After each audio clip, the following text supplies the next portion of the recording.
오늘 하나님 말씀은 누가복음 15장의 내용의 말씀에는 소위 말하는 세 가지의 비유가 있습니다. 이 비유의 말씀을 하게 된 배경에 대해서 아주 짤막하게 설명하고 있습니다. 많은 바리새인들과 죄인들이 말씀을 들으려고 예수님께 가까이 나왔다고 했습니다. 그리고 바리새파 사람들과 율법학자들이 수군거렸다 또는 원망했다 라는 표현이 기록되어져 있습니다. 그 원망한 이유에는 바리새파 사람들과 율법학자들은 말씀을 들으려고 온 것처럼 보여지지 않습니다. 그러니까 예수님과 그의 제자들이 왔다는 소리를 듣고 사람들이 많이 모이니까 이게 무슨 일이야 하는 그런 호기심 또는 저들이 무슨 소리를 하나 듣기 위해서 왔던 것 같습니다. 반면에 많다고 했는데 어느 정도로 많았는지는 알 수 없지만 세리들, 죄인들 또는 소위 말하는 하층민들이 예수님께 왔습니다. 근데 그 온 이유가 예수님이 오늘은 무슨 말씀을 하실까? 그 말씀을 듣기 위해서 왔다는 거죠. 여기에는 많은 차이가 있을 수 있는 것 같습니다. 많은 사람들이 오늘 같은 주일날 교회, 예배당에 옵니다. 그냥 주일이기 때문에 습관적으로 오는 경우도 있을 거고 또는 교회에 어떤 맡은 직분 때문에 역할 때문에 안내를 한다든지 헌금을 한다든지 음식을 준비한다든지 성가대를 한다든지 특송을 한다든지 교사를 한다든지 하는 그런 일 때문에 오는 경우도 있겠지요. 친구나 친지들의 강권함에 의해서 전도를 받아서 오는 경우도 있겠죠. 어떤 경우는 정말 내가 인생을 이렇게 살아서 되는가, 삶이 공공하고 뭔가 영적인 일을 참여해야겠다. 그러한 그 간절함에 의해서 예배에 올 수도 있을 줄 압니다. 그런데 물론 예배 시간에 가장 많이 할당되는 게 설교 시간이겠죠. 성경의 말씀을 듣는 것인데 물론 예배가 성경 말씀을 듣는 설교 시간으로만 이루어진 것은 아닙니다. 그런데 이제 가장 중요한 것은 그 성경의 말씀을 설명해 줌으로써 하나님의 뜻을 깨닫고 자기가 살아온 삶을 다시 한번 반성해보고 우리가 새로운 마음을 가다듬고 하나님의 뜻대로 살자. 하나님의 뜻에 순종하면서 살자. 내가 이렇게 살아가는 것이 참 부끄럽다. 라는 그러한 그 반성과 또는 되돌아봄을 통해서 새로운 삶을 시작하려고 하는 새 마음, 그런 것들이 다 포함되어져 있는 것이겠죠. 이런 이유 때문에 하나님의 말씀을 듣는 것이 중요하다고 할 것입니다. 그런데 오늘 말씀에 보면 바리새파 사람들과 율법학자들이 소위 말하는 이들이 생각하는 하층민들이 자기가 그래도 저 사람은 훌륭한 분이야 라고 여기는 예수라고 하는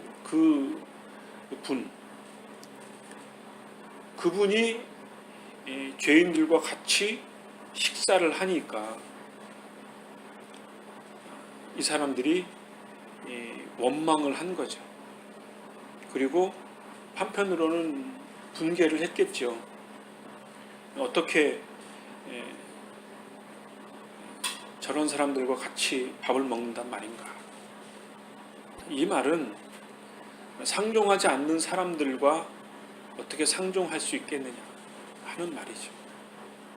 여기에는 바리새파 사람들, 율법학자들이 가지고 있는 우월의식이 있는 거죠. 나는 저들과 달라.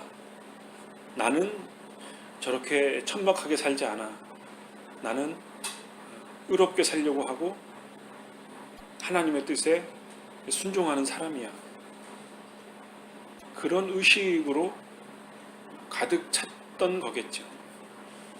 이러한 상황에 대해서 예수님께서 세 가지의 비유를 들었습니다. 이 비유의 핵심 사항은 뭐냐면 하나가 중요하다는 거죠.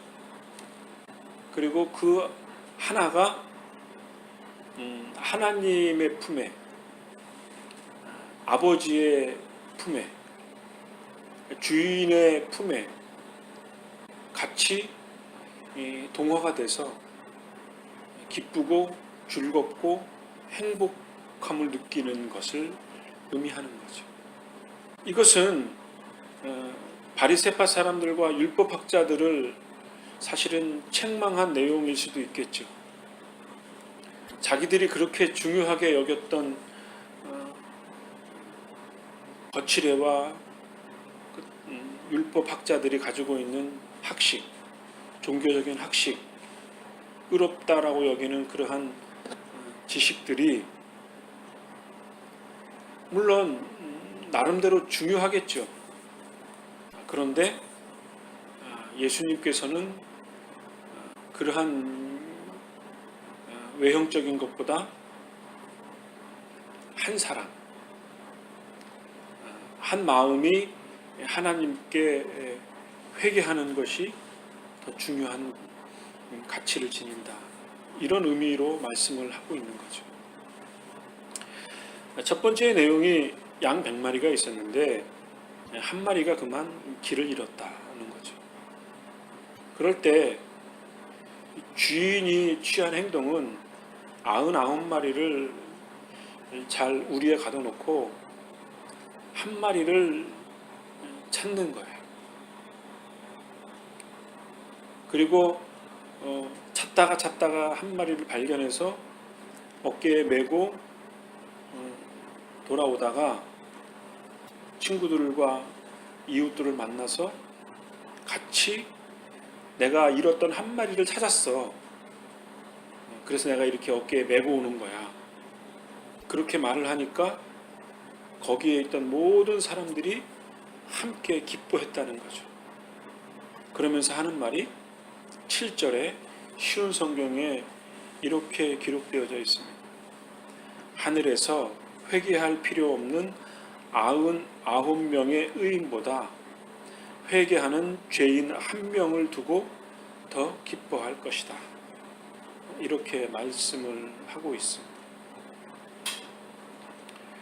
그러니까 자기들이 옳고 부끄러움이 없고 자기가 의인이라고 생각하는 바리새파 사람들, 율법학자들, 회개할 것이 없는 그들보다 자기는 죄가 많고 부끄러움이 많고 하나님을 쳐다볼 수도 없는 그 비참한 처지에 있는 자기의 누추한 인생을 예수님의 말씀을 통해서 진리를 깨닫고 하나님의 뜻을 깨닫고 새롭게 거듭나기를 바랬던 세리들, 죄인들, 그 한 사람 한 사람,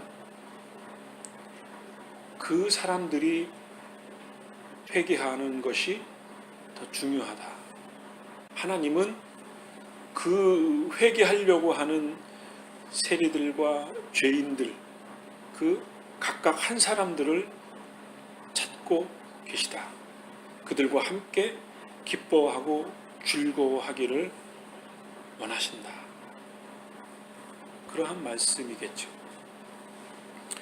두 번째로는 한 여인이 10개의 드라크마를 가지고 있다고 했어요. 이 드라크마는 뭐냐면 그리스의 은화로 된 화폐인데, 원래의 뜻은 화살이 있으면 그 화살을 한 움큼 딱 쥐었을 때의 값어치라는 거죠. 다른 의미로는 데나리온이라는 말이 있는데, 이 드라크마라는 말과 데나리온이라는 말이 다르지만은 같은 화폐의 가치를 가졌다는 거죠. 그게 뭐냐? 하루 성인이 일한 품삯의 값이라는 거죠. 그러니까 10일 동안 일한 품삯의 값어치라는 거죠. 하루 일당이 10만 원이면 열흘이면 100만 원이 되는 거고, 20만 원이면 한 200만 원 되는 거겠죠. 크면 크고 작으면 작은 건데, 어쨌든 한 달에 10일치의 일한 노동의 값이니까 작은 것은 아니라고 여겨집니다. 어쨌든 그 10개의 드라크마가 있었는데 그거를 잊어버렸어요. 그러니까 한 드라크마가 없어진 거예요. 그러면 하루 일당의 품삯 값이죠. 그거를 그냥 묻어둘 수도 있는데, 그래도 아깝잖아. 집안에 어디인가 있는 것 같은데. 그러니까 그 동전을 찾기 위해서 집안을 샅샅이 뒤지는 거죠. 뒤지다가 그 한 드라크마 은전을 찾았어요. 그러니까 얼마나 기쁘겠어요. 그래서 이웃 사람들을 불러다가 이런 얘기를 하는 거죠. 내가 잃었다가 찾았어. 못 찾을 줄 알았는데 찾았다니까. 그러면서 모든 사람들이 기뻐했다는 거죠. 그러면서 10절에도 말씀하시기를, 이처럼 회개하는 죄인 한 사람을 두고 하나님의 천사들이 크게 기뻐할 것이다. 한 드라크마가 한 사람, 그 한 사람을 찾음으로 천사들이 기뻐했다. 세 번째로는 한 가족이 있었습니다. 아버지가 있었고 두 아들이 있었는데, 둘째 아들이 약간 못난 아들이고 버르장머리 없는 아들이었어요. 아버지에게 말하기를, 아버지 돌아가시면 그 재산 나한테 조금 줄 거죠? 그거 미리 주세요. 땡깡을 써가지고 아버지의 재산을 미리 상속을 받아서 그것을 가지고 장사를 하거나 사업을 하거나 어떤 이익을 창출하는 일을 했으면 나름대로 가치가 있었겠죠. 그런데 이 못난 아들이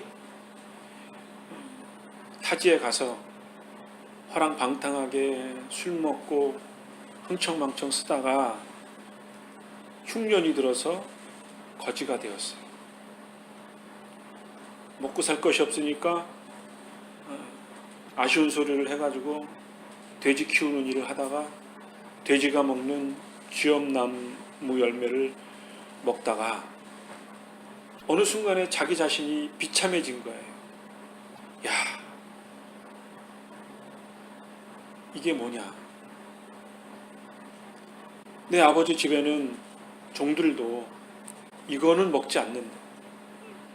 내 아버지 집의 종들은 맛있는 것을 먹는데 나는 돼지가 먹는 이 쥐엄나무 열매를 먹는구나. 부끄럽지만 내가 아버지한테 가서 아들로서가 아니라 종으로서 주는 음식이라도 먹는 게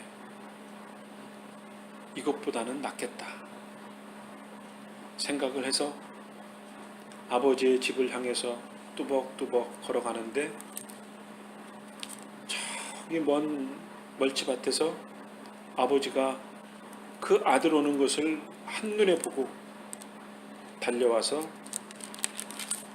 끌어안고 반갑게 맞았다는 거죠.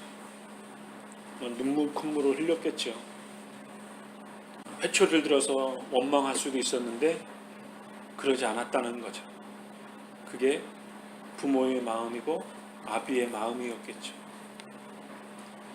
그래서 그 거지 같은 아들을 씻기고 새 옷을 입히고 가락지를 끼워줬다라는 것은 자기의 아들로 다시 맞아들였다는 얘기겠죠. 그리고 종들을 시켜서 잔치를 했다는 거죠. 그러니까 일하고 돌아온 큰 아들이 아니 웬 잔치 소리야. 그래서 하인들에게 이런저런 얘기를 물어보니 하인이 이러이러해서 이렇게 됐습니다. 그렇게 말을 하니까 큰 아들이 화가 났다고 했어요. 그러면서 아버지에게 불평을 하는 거죠.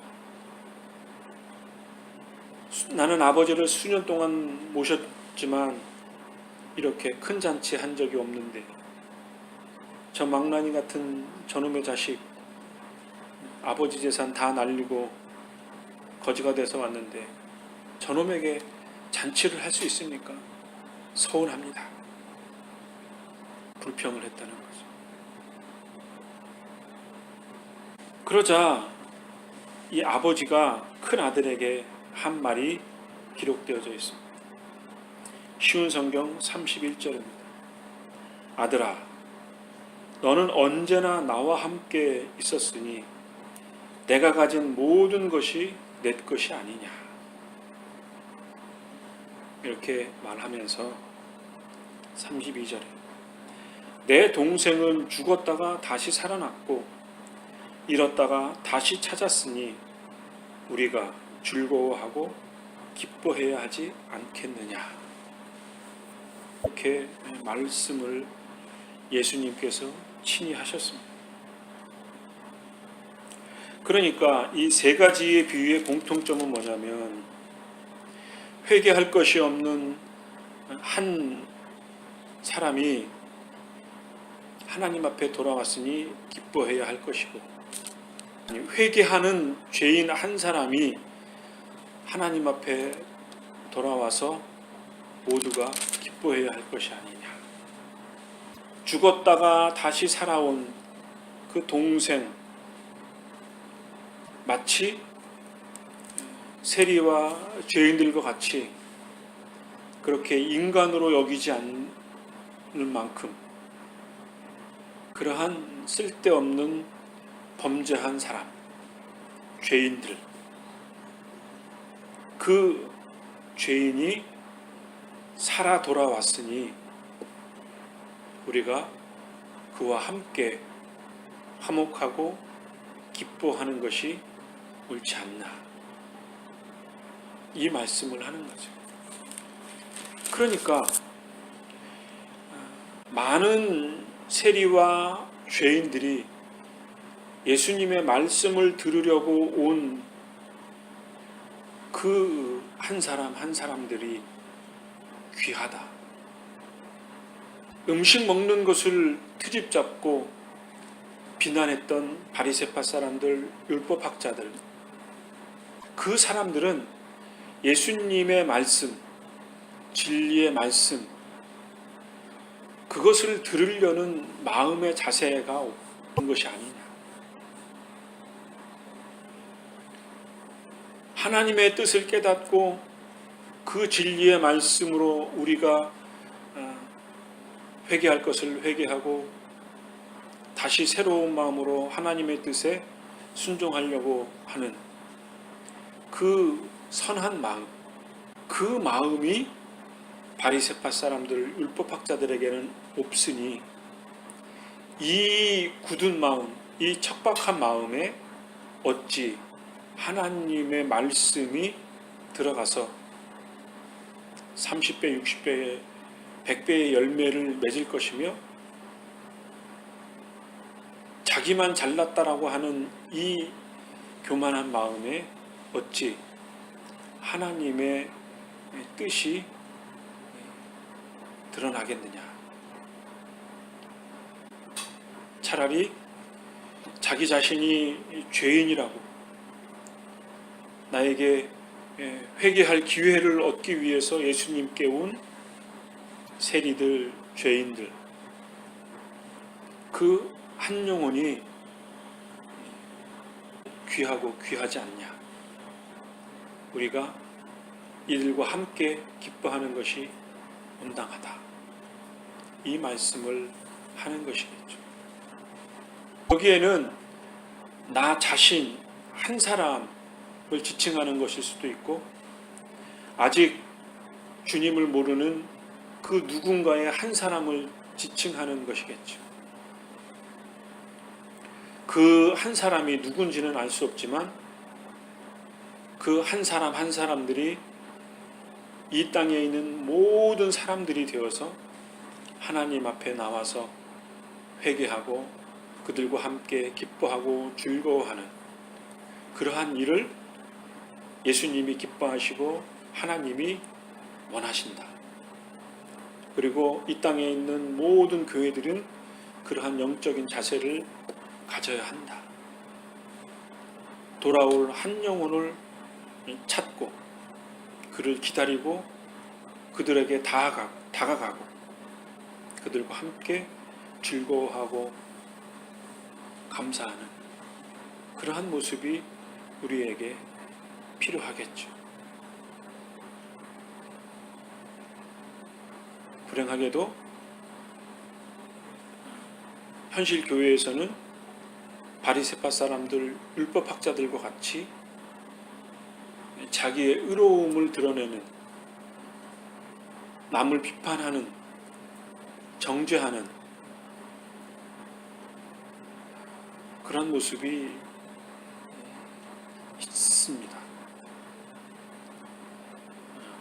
우리가 이러한 현실의 모습을 보면서 나 자신도 그렇게 될 수 있다라고 하는 엄중한 현실을 직시하고 우리가 늘 회개하는 마음으로 주님 앞에 나아가는 그러한 신앙적인 자세, 믿음의 자세를 갖는 그러한 마음으로, 가난한 마음으로